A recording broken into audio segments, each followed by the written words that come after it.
Wow, চতুর্দিকে ফুল গাছ, তারপর রুমগুলা অনেক সুন্দর।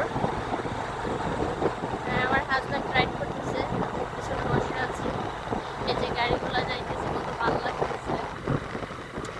তো সবাই দেখে থাকেন, মানে সাতচুরি যারা যারা আসেন নাই তারা দেখেন।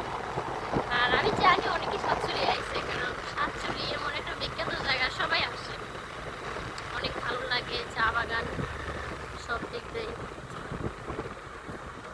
এই যে এই জায়গাটা একটু, এখন যে জায়গাটায় আমরা ঢুকবো, এই জায়গাটা একটা নির্জন জায়গা, ঠিক আছে?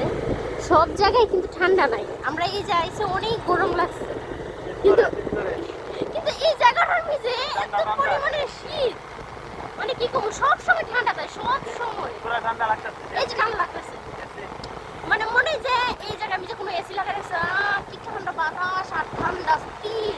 মানে শীতের সময় যখন আমরা সাতচুরি আসি আর এই জায়গার জন্য এত পরিমাণে ঠান্ডা লাগে, মানে কি করবো, আমরা শীতে একদম শীত হয়ে যাই। এই যে এটাই সবচেয়ে মানে বেশি, মানে এই জায়গাটায় একবারে অন্ধকার সাইডে আর হইলো ভিতর সাইডে, সামনেই আছে, আপনারা দেখতে পারবেন। এই যে আমার পিছনে হইলো ব্যাক সাইড, সামনে হইলো, আমি সামনের ভিউ দেখাইতেছি, পিছনের ভিউ দেখাইতেছি। তো আসলে একটা মজার বিষয় এটা, যে সামনের দিক দিয়ে উঠতেছে, পিছন দিক দিয়ে উঠতেছে, কারণ আমার যে ফোনটা এটা হলো আলট্রা S25, যে কারণে এত সুন্দর করে ভিউটা দিতে পারতেছি আর অনেক ভালো লাগতেছে। আর আমার কথা কি সবাই ক্লিয়ারলি শুনতে পারতেছেন? এই যে দেখেন কতগুলা গাড়ি,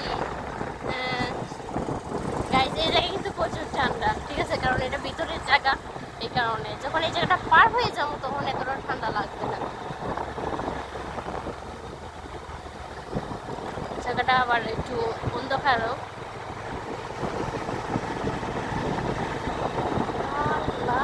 প্রচুর ঠান্ডা, প্রচুর, কারণ আমরা এতক্ষণ রোদ দিয়ে আসছি, মানে অনেক গরম লাগছে, বাইক দিয়ে আসতেছি, বাতাস লাগতেছে, বাট তাও গরম লাগতেছে।